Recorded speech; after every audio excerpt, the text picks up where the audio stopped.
हाँ चलो रजिस्टर वगैरह सब क्लोज कर दो अब। चलो बोलना नहीं है अभी। देखो हमने कल के लेक्चर में बेटा बात की थी एवोगाड्रोस नंबर क्या होता है, देन एटॉमिक मास क्या होता है, और एटॉमिक मास को ग्राम में लेंगे तो उसका मतलब क्या होगा, और एटॉमिक मास को अगर हम एएमयू में लेंगे तो उसका मतलब क्या होगा। ये दोनों चीजें हम बात कर चुके हैं। अब देखो दोबारा से एक बार और बता देता हूं, फिर आगे एटॉमिक मास क्या होता है और एवोगाड्रोस नंबर क्या होता है। ठीक है, हमने उसमें जो भी एटॉमिक मास बोला है किसी भी एलिमेंट का, तो उसमें रेफरेंस लिया है बेटा कार्बन का, कार्बन 12 का, मतलब कार्बन 12 को ही हमने रेफरेंस माना है, और उसी के बिहाफ पे बाकी जो अदर एलिमेंट है हम उसका क्या बता रहे हैं, उसके बिहाफ पे एटॉमिक मास बता रहे हैं। क्लियर है बात यहां तक के? तो मैंने बोला था, देखो यहां पे क्या देखा था हमने देखा था कि अगर किसी भी एटम का मास अगर आप एएमयू में लेते हैं तो वो एक एटम का मास हो जाता है, और दूसरी बात अगर उसी एटम का एटॉमिक मास अगर आप ग्राम में लेते हो तो बेटा वो कितने एटम का मास हो जाएगा, एवोगाड्रोस नंबर ऑफ एटम का मास हो जाएगा।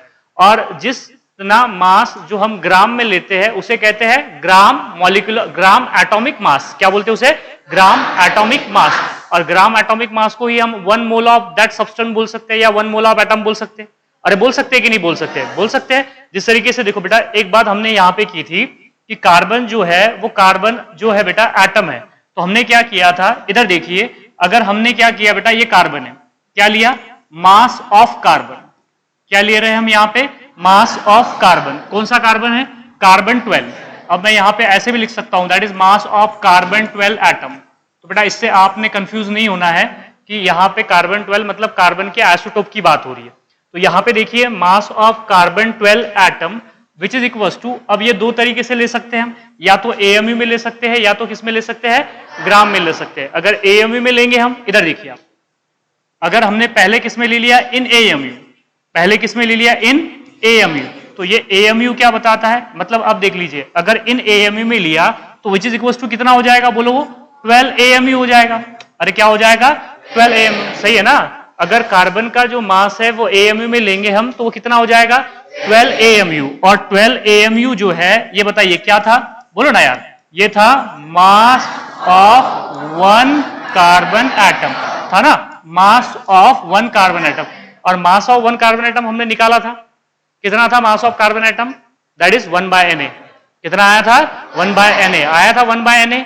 और 1/Na की जो वैल्यू थी बेटा वो किसके बराबर आई थी, बोलो 1.99 इंटू, सॉरी 12/Na आया था। क्या आया था, 12/Na आया था, आया था ना 12/Na।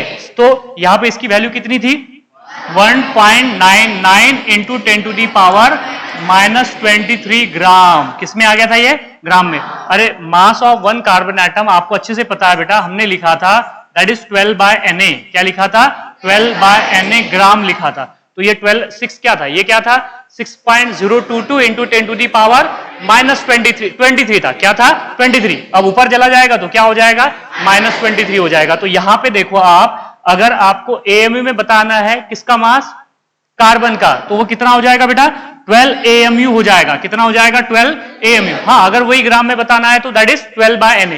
ध्यान में रखना, डायरेक्ट कई बार आपको उसके ऊपर से जो कोई भी प्रॉब्लम आएगी वो सॉल्व करने में आपको डिफिकल्टी नहीं होगी अगर आपको पता है 12/Na। या तो वैल्यू पुट करने में कई बार क्या हो जाता है, कैलकुलेशन में बच्चों को प्रॉब्लम आने लगती है। तो उससे बचने के लिए आपने ये सारी चीजें दिमाग में रखनी है बेटा, या तो 12/Na या फिर 1.99, इसको मोटा मोटा आप 2 इंटू 10⁻⁻23 ग्राम बोल सकते हो। समझ में आया, क्लियर है बात। हाँ दूसरी चीज हमने यहां से क्या बोला था बेटा, दूसरी चीज हमने ये बोला था कि अगर आपने कार्बन का मास किस में ले लिया, ग्राम में ले लिया, तो कितना हो जाएगा, बोलो वो 12 ग्राम हो जाएगा। और कितना हो जाएगा, 12 ग्राम। अब मैंने आगे ये बोला था आपसे कि अगर आपने जिस तरीके से आपने 12 एएमयू ऑफ कार्बन लिया है तो वो मास ऑफ 1 कार्बन एटम है बेटा।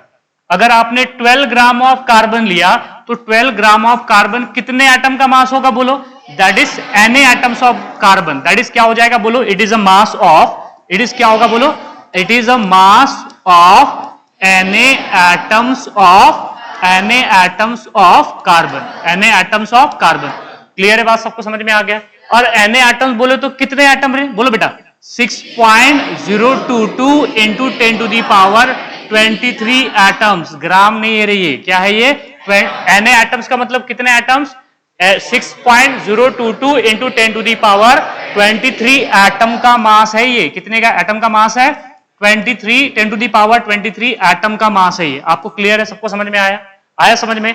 अब जब हम क्या करते हैं 12 ग्राम ऑफ कार्बन लेते हैं या बेटा Na एटम्स ऑफ कार्बन लेते हैं, दोबारा से सुनो, आराम से बोलता हूं, जब 12 ग्राम ऑफ कार्बन लेंगे आप या फिर बेटा Na एटम्स ऑफ कार्बन लेंगे या फिर ऐसा बोलिए जब किसी भी एटम का एटॉमिक मास हम ग्राम में लेंगे तो उसे बोला जाता है that is 1 mole of that atoms. क्या बोलेंगे आप उसे? 1 मोल ऑफ दैट एटम। समझ में आया है नहीं आया? इसे क्या बोलेंगे? 1 मोल ऑफ कार्बन एटम। कौन सा atom? 1 mole of carbon atom. तो क्लियर है बात है यहां से? तो यहां से एक बात निकल के आई थी। क्या निकल के आई थी? कि किसी भी एटम का एटॉमिक मास आप एएमयू में नहीं बेटा ग्राम में लेना है, जिसे हम क्या कहते हैं? ग्राम एटॉमिक मास। समझ में आया? क्लियर है बात? सबको समझ में आ रही है? इधर देखो बेटा, that is the atomic mass of atom बोलिए, लेकिन किसमें बोलना है? बोलो इन ग्राम।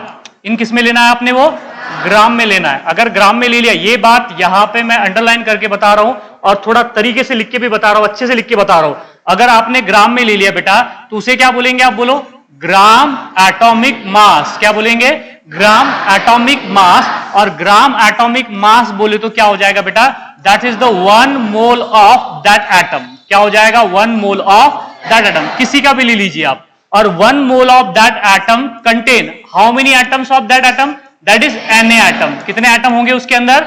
Na atom. समझ में आया सबको? अगर किसी का भी एटॉमिक मास, जैसे कि हाइड्रोजन का एटॉमिक मास 1 है, हीलियम का एटॉमिक मास 4 है, कार्बन का एटॉमिक मास 12 है, तो बेटा जिस किसी का भी एटॉमिक मास अगर आप ग्राम में लेते हो तो उसे कहते हैं ग्राम एटॉमिक मास। और ग्राम एटॉमिक मास को ही कहते हैं बेटा 1 मोल ऑफ दैट एटम।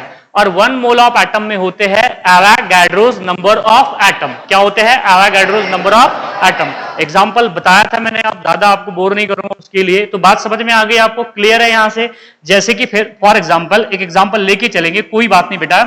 इधर देख लीजिए, मैंने क्या लिया? 23 ग्राम। क्या ले लिया? बोलो 23 ग्राम ऑफ सोडियम। और 23 ग्राम ऑफ सोडियम बोले तो 23 क्या है? एटॉमिक मास है। किसका? सोडियम का। और वो किस में लिया गया है? ग्राम में। तो क्या मैं इसे नहीं बोल सकता हूं कि this are the gram atomic mass of sodium? और जब gram atomic mass of sodium लेंगे तो क्या बोलेंगे बेटा? बोलो इसे 1 मोल ऑफ सोडियम।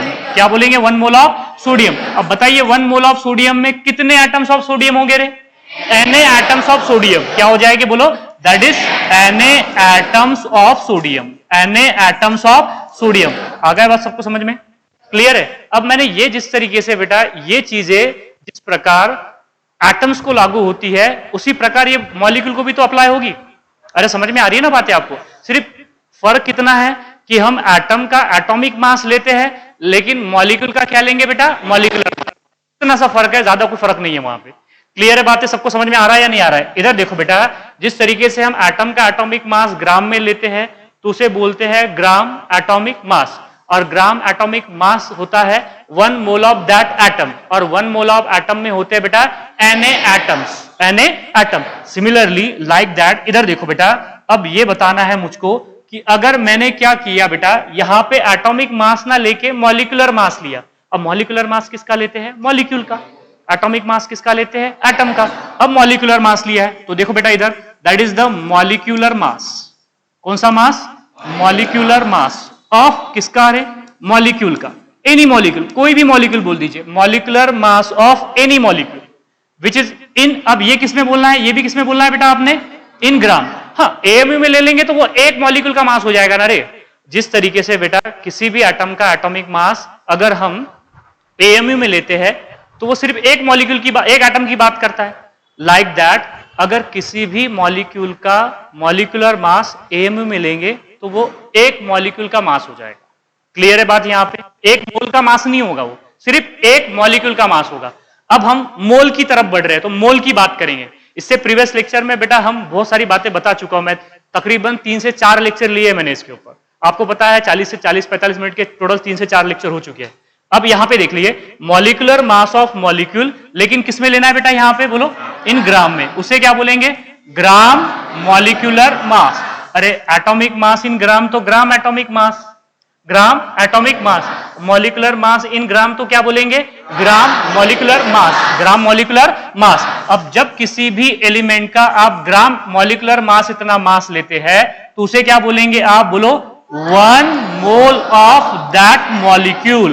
क्या बोलेंगे, 1 मोल ऑफ दैट मॉलिक्यूल। मतलब ये 1 मोल ऑफ मॉलिक्यूल है, क्या है, 1 मोल ऑफ मॉलिक्यूल है। अब 1 मोल ऑफ मॉलिक्यूल में कितने मॉलिक्यूल्स होंगे रे, बोलो बेटा, Na मॉलिक्यूल। अब Na एटम नहीं होंगे, Na मॉलिक्यूल होंगे। अब एटम तो अलग हो सकते हैं, क्योंकि एटम, अब एक मॉलिक्यूल कितने एटम से मिलकर बनाए उसके ऊपर डिपेंड करेंगे ना कि उस मॉलिक्यूल में कितने एटम्स है। समझ में आ रहा है ना। अब बेटा मॉलिक्यूल की बात हो रही है, जब एटम्स कंबाइन होते हैं, 2 या 2 से ज्यादा जब एटम कंबाइन होते हैं तो बनते हैं मॉलिक्यूल। तो वो मॉलिक्यूल में एटम्स होते हैं, तो एक मॉलिक्यूल में कितने एटम्स होंगे उसके ऊपर डिपेंड करता है कि Na मॉलिक्यूल्स में कितने एटम्स होंगे। ठीक है, बाद में बात करेंगे। तो यहां पे क्या होगे, बोलो Na molecules of that molecule या Na मॉलिक्यूल। आपको बात समझ में आ गई ना, आपको बात समझ में आ गई, लिखने की जरूरत नहीं, क्लियर है सबको बातें। अब देखो मैंने क्या किया था, यहां पे मैंने एक एग्जांपल लिया था बेटा, इधर देखिए आप, मैंने लिया था 2 ग्राम ऑफ हाइड्रोजन। क्या लिया था यहां पे, 2 ग्राम ऑफ हाइड्रोजन। अब मुझे बताइए 2 है, ये हाइड्रोजन का एटॉमिक मास है कि मॉलिक्यूलर मास है, मॉलिक्यूलर मास। इतने तो बात समझ में आता है, क्योंकि हाइड्रोजन का एटॉमिक मास क्या है बेटा, 1 है। तो मॉलिक्यूल, 2 हाइड्रोजन मिलकर एक मॉलिक्यूल बन रहा है, तो दोनों एटॉमिक वेस्ट जो एटॉमिक मास है उनके आप समेशन कर देंगे तो 2 आ जाएगा। तो यहां पे क्या हो गया बेटा 2, और ये किस में लिया गया है, ग्राम में लिया है। तो ये ग्राम मॉलिक्यूलर मास है किसका, हाइड्रोजन का। अरे है या नहीं है। सो दिस आर द, इसे क्या बोलेंगे आप, बोलो बेटा, दिस आर द GMM। बोले तो ग्राम मॉलिक्यूलर मास ऑफ किसका, ऑफ हाइड्रोजन। अब जब ग्राम मॉलिक्यूलर मास ऑफ हाइड्रोजन ले रहे हैं तो इसे क्या बोल सकते हैं हम, बोलो 1 मोल ऑफ हाइड्रोजन। क्या बोलेंगे, 1 मोल ऑफ हाइड्रोजन। और बताइए 1 मोल ऑफ हाइड्रोजन में कितने मॉलिक्यूल होंगे हाइड्रोजन के, Na मॉलिक्यूल्स। क्या हो जाएंगे बेटा, Na molecules of hydrogen. Clear है बात, सबको समझ में आ गया। जब 2 ग्राम ऑफ हाइड्रोजन लेंगे तो उसमें हो जाएंगे Na मॉलिक्यूल्स ऑफ हाइड्रोजन, क्योंकि उसी को क्या कहते हैं हम, 1 मोल ऑफ हाइड्रोजन।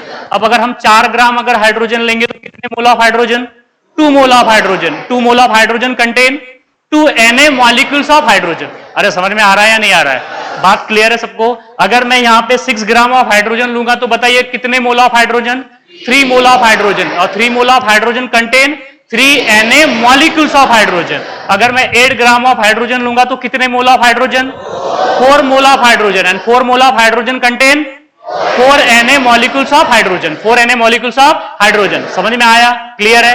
अगर मैं 1 ग्राम लूंगा हाइड्रोजन का तो कितने mole of hydrogen, half mole of hydrogen, half mole of hydrogen. और half mole of hydrogen contain half Na molecules of hydrogen, half Na molecules of hydrogen. अरे समझ में आया है नहीं आया, आया। अब मुझे एक बात बताइए, एक हाइड्रोजन मॉलिक्यूल में हाइड्रोजन के कितने एटम है, 2 है। एक हाइड्रोजन मॉलिक्यूल में हाइड्रोजन के कितने एटम्स है, तो अगर आपको 1 मोल में हाइड्रोजन के एटम पूछ ले तो कितने हो जाएंगे बेटा। अरे समझ में आया है नहीं आया। 1 मोल हाइड्रोजन में Na इतने मॉलिक्यूल है, Na इतने मॉलिक्यूल्स है। अब 1 मॉलिक्यूल ऑफ हाइड्रोजन में 2 एटम है। एक हाइड्रोजन के तो Na मॉलिक्यूल में कितने एटम होंगे, 2 into Na। अरे समझ में आया है नहीं आया। मैं तो यहां पे ये भी लिख सकता हूं ना बेटा फिर, दैट इज और 2 Na एटम्स ऑफ, आप क्या लिखेंगे यहाँ पे, atoms of hydrogen. Atoms of क्या लिखेंगे, हाइड्रोजन। अरे एक हाइड्रोजन का मॉलिक्यूल 2 हाइड्रोजन के एटम से मिलके बनाया ना, तो बेटा Na मॉलिक्यूल कितने हाइड्रोजन से मिलके बने होंगे, 2 into Na, 2 into Na। Clear है बात, आगे सबको समझ में। अब देखो थोड़ा सा और इसे इलेबोरेट करते हैं ताकि आपको बात समझ में आ जाए, ठीक है। बाद में हम एवरेज एटॉमिक मास किसका निकालते हैं, आइसोटोप्स क्या होते हैं, इसकी भी बात करेंगे। क्योंकि हम जो है जिस कंपाउंड के बेटा या एटम्स के आइसोटोप्स होते हैं उनका हम एटॉमिक मास नहीं लेते हैं, उनका एवरेज एटॉमिक मास लेते हैं। जैसे कार्बन के 3 भाई बहन है, कार्बन 12 है, कार्बन 13 है, कार्बन 14 है। तो बेटा उन तीनों के मास है, तीनों की मास अप्लाई करते हैं उसके अबंडेंस से और डिवाइड करते हैं उसको 100 से, तब आता है एवरेज एटॉमिक मास। ठीक है, आम की बात करेंगे एवरेज एटॉमिक मास, ठीक है, बात करेंगे उसकी। उससे पहले इधर देख लीजिए, अब इधर देखो बेटा, इधर देखिए। अब मॉलिक्यूल भी समझ में आ गया आपको। और एटम्स भी समझ में आ गए। अब थोड़ा सा एग्जांपल और देख लीजिए। अगर मैंने क्या किया बेटा, इधर देखिए, हमने क्या लिया, अब लिया बेटा 16 ग्राम ऑफ मीथेन। क्या ले लिया हमने यहां पे, बोलो 16 ग्राम ऑफ मीथेन। तो क्या 16 मॉलिक्यूलर मास है मीथेन का, है या नहीं है ना बेटा। कार्बन कितने हैं, एक कार्बन का एटॉमिक मास कितना होता है 12, और एक हाइड्रोजन का कितना होता है 1, तो 4 हाइड्रोजन हो गए, तो 12 + 4 कितने हो गए 16। तो ये मॉलिक्यूलर मास है या नहीं है, किसका मॉलिक्यूलर मास है बेटा, मीथेन का। किस में लिया गया है, ग्राम में। तो बोलेंगे ना आप यहां पे, दिस आर द, बोलो ग्राम मॉलिक्यूलर मास ऑफ मीथेन, है बराबर। अरे 16 ग्राम ऑफ मीथेन बोले तो क्या हो जाएगा, ग्राम मॉलिक्यूलर मास ऑफ मीथेन बोलना पड़ेगा रे आपको, ठीक है, चाहे आपकी इच्छा हो या ना हो। So that is the gram molecular मास बोले तो क्या हो जाएगा, बोलो बेटा, that is the 1 mole of methane. और बताइए 1 मोल ऑफ मीथेन में कितने मॉलिक्यूल्स होंगे मीथेन के, Na मॉलिक्यूल्स ऑफ मीथेन। क्या हो जाएंगे, बोलो बेटा, Na molecules of methane, Na molecules of methane. Clear है, सबको समझ में आया सबको समझ में या नहीं आया। अब एक बात और देखो कि एक मीथेन मॉलिक्यूल में कितने कार्बन है। अरे एक CH4 में कितने कार्बन है, 1 है या 4 है, 1 है, बराबर देखा करो, बराबर बोला करो, ठीक है। 4 हाइड्रोजन है, 1 कार्बन है उसमें, ठीक है। अब मुझे एक बात बताइए, जब एक मॉलिक्यूल ऑफ मीथेन में 1 कार्बन है, तो 1 मोल ऑफ मीथेन में कितने कार्बन एटम होंगे। नहीं समझ में आया, दोबारा से सुनो, आराम से सुनो बेटा, इधर देखो, आप लिख के बताता हूं आपको। अब यार इससे ज्यादा सिंप्लीफाई करके नहीं बता सकता मैं। इधर देखो, ये 1 मोल हो गया, 1 मोल में Na मॉलिक्यूल से मीथेन के, 1 मोल में Na मॉलिक्यूल से किसके, मीथेन में। अब मैंने आपको ये बोला, अगर मैं मीथेन का एक ही मॉलिक्यूल लेता हूं, दैट इज 1 मॉलिक्यूल रे बेटा, 1 मॉलिक्यूल बोल रहे हैं हम यहां पे, मोल नहीं बोल रहे हैं, यहां पे मोल्स नहीं बोल रहे, 1 molecule of methane, 1 molecule of methane that contain, बताइए 1 molecules of methane contain, 1 molecules of methane contain 1 carbon atom. सही है ना, अरे सही है या गलत है, सही है। और कितने, एक मॉलिक्यूल्स ऑफ मीथेन में कितने कार्बन एटम है, 1 कार्बन एटम। कितने हाइड्रोजन एटम है।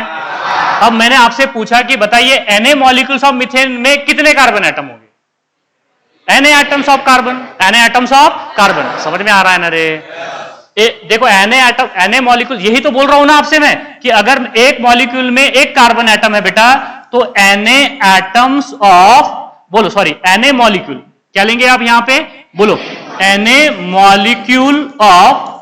Na molecules of CH4 contain Na atoms of carbon, Na atoms of carbon. आ गया सबको समझ में, क्लियर है या नहीं है। अब लिख के बताया, बोल के नहीं बता रहा हूं, लिख के भी बता रहा हूं यहां पे, की एका मॉलिक्यूल मिथेन मध्ये 1 कार्बन ॲटम आहे बेटा, तर Na मॉलिक्यूल्स ऑफ मिथेन मध्ये किती कार्बन ॲटम असतील रे, Na atoms of carbon, Na atoms of carbon. जर त्याच मॉलिक्यूल मध्ये तुम्हाला विचारलं की एका मॉलिक्यूलच्या मिथेन मध्ये किती हायड्रोजन ॲटम आहे, 4, अरे किती ॲटम्स आहे,